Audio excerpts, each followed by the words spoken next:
you like my channel, subscribe, press bell icon, like and comment. Hello everyone, मैं हूं प्रेरणा शर्मा और आप जुड़े हैं आपके अपने YouTube channel basic study point के साथ। आज का हमारा टॉपिक होने वाला है रक्त, ब्लड। ठीक है, आज हम स्टडी करेंगे ब्लड के बारे में कुछ इंपॉर्टेंट तथ्य। अब आप लोग सब जानते हैं कि जो हमारा ब्लड होता है वो किस टाइप का उत्तक होता है, किस टाइप का टिश्यू होता है, तरल संयोजी उत्तक। ये एकमात्र ऐसा उत्तक होता है जो लिक्विड फॉर्म में मिलता है। हमारा रक्त कैसा है? तरल संयोजी उत्तक। अब क्वेश्चन आता है कि जो हमारा ये ब्लड है वो सर्कुलेशन कैसे होता है? वो होता है रक्त वाहिनियों की हेल्प से। जो हमारे शरीर में ब्लड का सर्कुलेशन करती हैं वो कौन करती हैं? रक्त वाहिनियां। अब ये रक्त वाहिनियां टू टाइप्स की होती हैं। फर्स्ट धमनियां और सिराएं। ठीक है, एक होती है धमनी और एक होती है सिरा। अब धमनियों के अंदर क्या होता है? धमनियों के अंदर प्योर ब्लड मिलता है। किस टाइप का ब्लड मिलता है? Pure blood. उसको हम कहते हैं ऑक्सीजनेटेड ब्लड। ठीक है, हमारी धमनियों के अंदर किस टाइप का ब्लड मिलता है? ऑक्सीजनेटेड। ये लाल रंग का होता है। और जो हमारी सिराएं होती हैं, जैसे वेन्स होती हैं, इनके अंदर किस टाइप का ब्लड दिखता है? बैंगनी कलर का, बैंगनी रंग का दिखता है। ये हमारी नसें होती हैं, जो सिराएं होती हैं, इनके अंदर बैंगनी रंग का ब्लड दिखाई देता है। किसके कारण दिखाई देता है बैंगनी रंग? हमें डीऑक्सीजनेटेड। ये आ जाए क्वेश्चन क्या कि धमनियों के अंदर किस टाइप का रंग होता है? लाल। किसके कारण दिखता है लाल? ऑक्सीजनेटेड के कारण। और सिराओं के अंदर किस टाइप का ब्लड दिखता है? बैंगनी रंग का।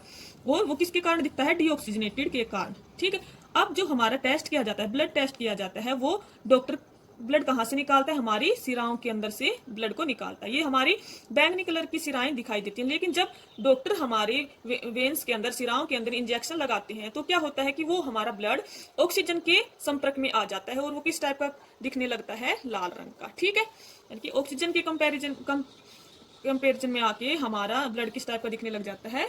लाल रंग का। अब क्वेश्चन आता है कि जो हमारे रक्त का अध्ययन, यानी रक्त के बारे में जो स्टडी की जाती है वो क्या कहलाती है? वो कहलाती है हमारे पास हीमेटोलॉजी।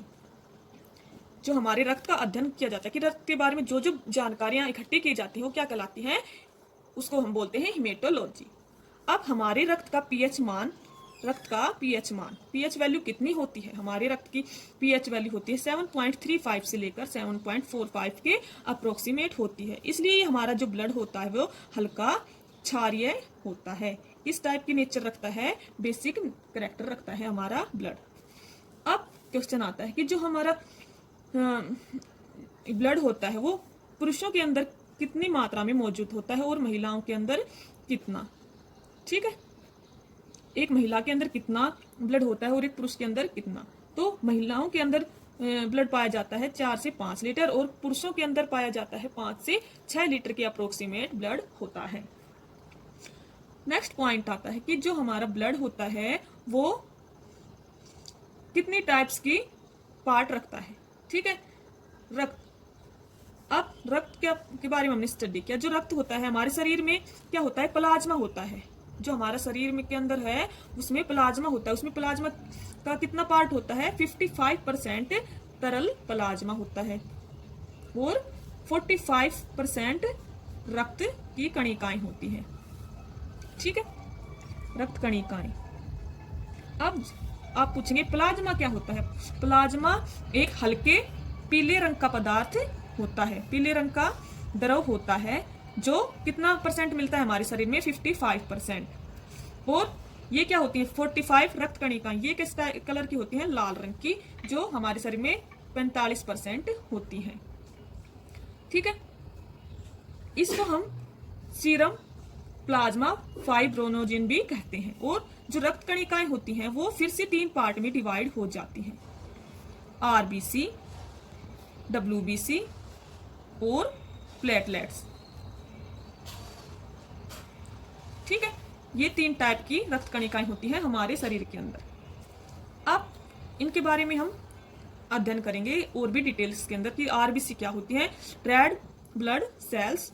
डब्ल्यूबीसी की फुल फॉर्म होती है व्हाइट ब्लड सेल्स। और प्लेटलेट्स होती है हमारे शरीर के अंदर रक्त कणिकाएं।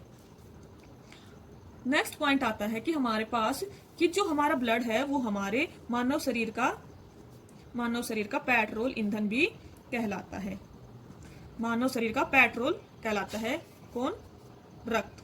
रक्त मानव शरीर का पेट्रोल कहलाता है, क्योंकि रक्त के कारण ही हमारे शरीर में अनेक क्रियाएं होती हैं, जैसे ब्लड सर्कुलेशन होता है, हार्ट की पंपिंग होती है, वो सब किस के कारण होती है? ब्लड के ट्रांसफॉर्म के कारण। कि ब्लड ट्रांसफर होता है, उस टाइप से हमारे शरीर के अंदर ये क्रियाएं होती हैं। नेक्स्ट पॉइंट आता है कि जो हमारे ब्लड का निर्माण कहाँ होता है? ब्लड का निर्माण कहाँ पे होता है? जो ये ब्लड होता है वो कहाँ पे बनता है?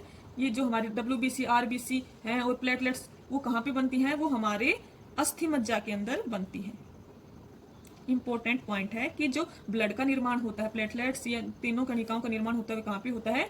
अस्थि मज्जा के अंदर। इसको हम बोलते हैं बोन मैरो।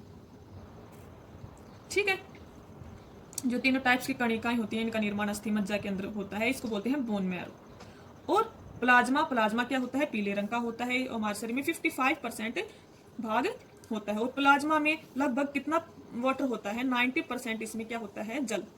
जो हमारा प्लाज्मा होता है उसके अंदर 90% जल होता है। नोट करेंगे एक पॉइंट यहाँ पे कि प्लाज्मा का कार्य क्या होता है। प्लाज्मा का कार्य, प्लाज्मा का कार्य होता है जो हमारा पचा हुआ भोजन होता है, वो पचे हुए भोजन एवं हार्मोन का शरीर में संवहन करना, एवं हार्मोन्स का संवहन करना, ये होता है हमारे प्लाज्मा का कार्य। ठीक है, तो हमने क्या स्टडी किया? फर्स्टली मैं एक बार और रिपीट कर देती हूँ। हम पढ़ रहे हैं ब्लड।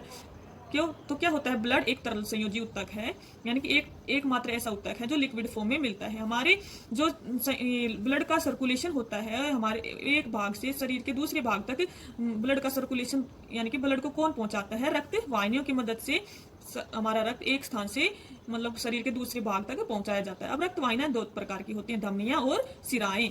धमनियों के अंदर प्योर ब्लड मिलता है जिसे हम बोलते हैं ऑक्सीजनेटेड, वो किस टाइप का दिखता है? लाल रंग का। और सिराओं के अंदर डीऑक्सीजनेटेड ब्लड मिलता है जिसके अंदर CO2 मिक्स होती है, वो किस टाइप का दिखता है? बैंगनी रंग का। और हमेशा इंजेक्शन किसके अंदर लगाए जाते हैं? सिराओं के अंदर। रक्त का अध्ययन, रक्त के बारे में जानकारी इकट्ठी करना, वो क्या कहलाता है? हेमेटोलॉजी। हमारे रक्त का pH मान कितना होता है? 7.35 से 7.45 के अप्रोक्सीमेट होता है। इसलिए हमारा ब्लड किस नेचर का होता है? बेसिक नेचर का, क्षारीय प्रकृति का होता है। अब जो हमारा मानव रक्त है वो क्या कहलाता है? हमारे शरीर का पेट्रोल भी कहलाता है। पुरुषों के अंदर कितना ब्लड मिलता है? 5 से 6 लीटर के अप्रोक्सीमेट, और महिलाओं के अंदर 4 से 5 लीटर के अप्रोक्सीमेट ब्लड मिलता है। रक्त कहाँ होता है? ये मिश्रण होता है प्लाज्मा और रक्त कणिकाओं का। तो प्लाज्मा कितना होता है हमारे शरीर के अंदर? 55%, जिसमें 90% क्या होता है? जल होता है। प्लाज्मा पीले रंग का द्रव होता है और रक्त कणिकाएं होती है लाल रंग की। ठीक है, और क्या होता है कि जो हमारी रक्त कणिकाएं होती हैं वो कितने टाइप्स की होती हैं? 3 टाइप्स की, red blood cells, white blood cells और प्लेटलेट्स। ठीक है, हमारे ब्लड का निर्माण कहाँ होता है? हमारी बोन मैरो के अंदर होता है, या अस्थि मज्जा कहते हैं हम इसको। ब्लड का निर्माण कहाँ होता है? अस्थि मज्जा के अंदर। प्लाज्मा का क्या कार्य होता है? पचे हुए भोजन व हार्मोन्स का संवहन करना, एक स्थान से दूसरे स्थान तक उनका ट्रांसफर करना ही क्या प्लाज्मा का कार्य है। एक पॉइंट यहाँ पे नोट करेंगे कि जो हमारा रक्त है वो किसके कारण नहीं जमता? रक्त को जमने से कौन रोकता है?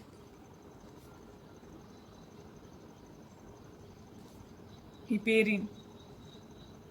हिपेरिन के कारण हमारे शरीर में रक्त का जमाव नहीं होता। ठीक है, और रक्त का थक्का कौन जमाती है? रक्त का थक्का जमता है प्लेटलेट्स के कारण। ये थी हमारी कुछ इंपॉर्टेंट बातें ब्लड से रिलेटेड। आई होप आपको ये सब क्वेश्चन समझ में आए होंगे। Thank you class, thank you everyone, take care. मिलते हैं नेक्स्ट क्लास में और स्टडी करेंगे RBC, WBC और प्लेटलेट्स के बारे में।